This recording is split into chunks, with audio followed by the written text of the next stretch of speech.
আজকে ৪২ জন পুলিশ আমাদের শহীদ হয়েছে, তাদের এই রক্তের ভেজা মাটিতে দাঁড়ায় আমাদের ভাষা নেই। আমরা আমাদের সদস্যরা এই বিভৎস দেখে আমরা কত বিপদ, আমরা ডিমোরালাইজ হয়েছি। ভাই ভাই এই সামনের দিকে ভাই সবাই তুলতে দেন ভাই, শুনছেন আপনারা? তুলে দিলে চলে যান। আপনাদের যে সহযোগিতা সামনে যায় না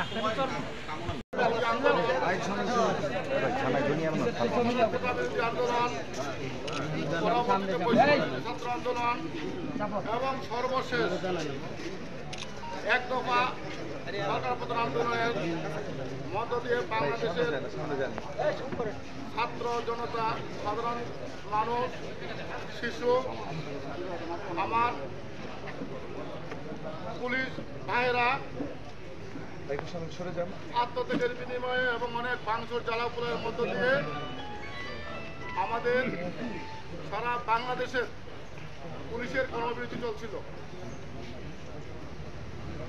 বর্তমান অন্তর্বর্তীকালীন সরকারের সাথে আমাদের মাননীয় আইজিপি মহোদয়ের নেতৃত্বে বাংলাদেশ পুলিশ আলাপ আলোচনার মাধ্যমে আমাদের 11 দফা দাবি উত্থাপন করলে এই 11 দফা দাবি মাননীয় উপদেষ্টা মহোদয় মেনে আসসালামু আলাইকুম।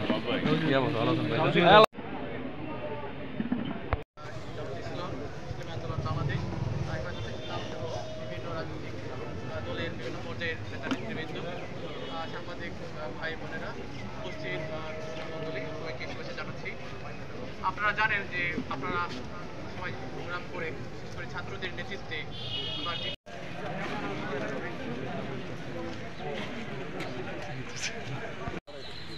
আমরা এখানে আমাদের কার্যক্রম গাজীপুর জেলা মাননীয় পুলিশ সুপার মহোদয়ের নির্দেশক্রমে শুরু করতে যাচ্ছি। আজকের এই পর্যায়ে আমাদের মাঝে উপস্থিত হয়েছেন শিবপুর উপজেলার মাননীয় ইউনো মহোদয়, উপস্থিত হয়েছেন কালীপুর সার্কেলের সুযোগ্য সার্কেল স্যার, উপস্থিত